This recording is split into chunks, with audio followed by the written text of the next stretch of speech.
হে দোস্ত welcome back my YouTube channel Assamese blog. তো এতিয়া আমি আহিছোঁ এখন ধুনীয়া দলংত। তো এই দলংখনৰ দৃশ্য আমি আপোনালোকক দেখুৱাম আৰু ইয়াৰ চাৰিওফালৰ ধুনীয়া ধুনীয়া ঠাইবোৰ দেখুৱাম। আৰু ইয়াত বহুত বানপানী হৈছে আৰু বহুত ভয়ানক বানপানী হৈছে আৰু বানপানী আহি পেলাই ৰাইজসকলে ইয়াত আশ্ৰয় লৈছে। তো আমি এতিয়া আপোনালোকক দেখুৱাই আছোঁ ডবকাৰ ৰাজবাৰীৰ এখন ধুনীয়া ব্ৰিজ।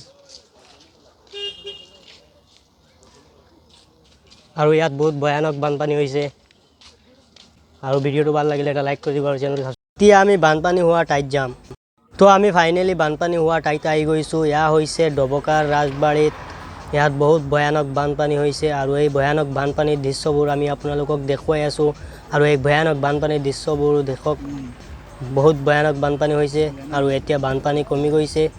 বানপানীয়ে বহুতো ক্ষতিগ্ৰস্ত কৰিছে। ইয়াত এইখন হৈছে ডবকাৰ ৰাজবাৰীৰ ঠাই আৰু ইয়াত বহুতো ক্ষতিগ্ৰস্ত কৰিছে বানপানী আৰু এতিয়া কমি গৈছে আৰু বেছি আছিল বানপানী। এতিয়া আমি য'ত থিয় হৈ আছোঁ তাত পানী আছিল আৰু এতিয়া কমি গৈছে তাৰ পৰা। আৰু দেখিবলৈ এনেকুৱা লাগি আছে যেন মই এখন সাগৰৰ পাৰত থিয় হৈ আছোঁ আৰু ইয়াত চাৰিওদিশে সাগৰৰ নিচিনা সাগৰ দেখা গৈ আছে। এনেকুৱা বানপানী মই কেতিয়াও দেখা নাই আৰু এইটো বহুত ভয়ানক বানপানী হৈছে। তাত মানুহৰ ঘৰ বুৰুৱাই আছিল, এতিয়া কমিছে তো কিছু। আৰু এইফালে কিছুমানে মাছো ধৰি আছে আৰু ইয়াত বহুতো বানপানী হৈছে আৰু বানপানীত মাছ ধৰি আছে আৰু মাছ ইমান বেছি পোৱা নাই, অলপ অলপ পাইছে আৰু ইয়াত সাগৰৰ নিচিনা তেওঁলোকে মাছ ধৰি আছে।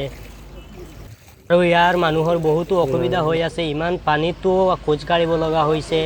খোজ কাঢ়ি মাৰ্কেটত যাব লাগে আৰু তেওঁ ৰেচন আনিব লাগে আৰু বহুতো অসুবিধাৰ সন্মুখীন হৈ আছে ইয়াৰ ৰাইজ। আৰু যদি ভিডিঅ'টো ভাল লাগে তেনেহ'লে এটা লাইক কৰি দিব আৰু চেনেলটো ছাবস্ক্ৰাইব কৰি দিব। টাটা বাই বাই, আজিলৈকে।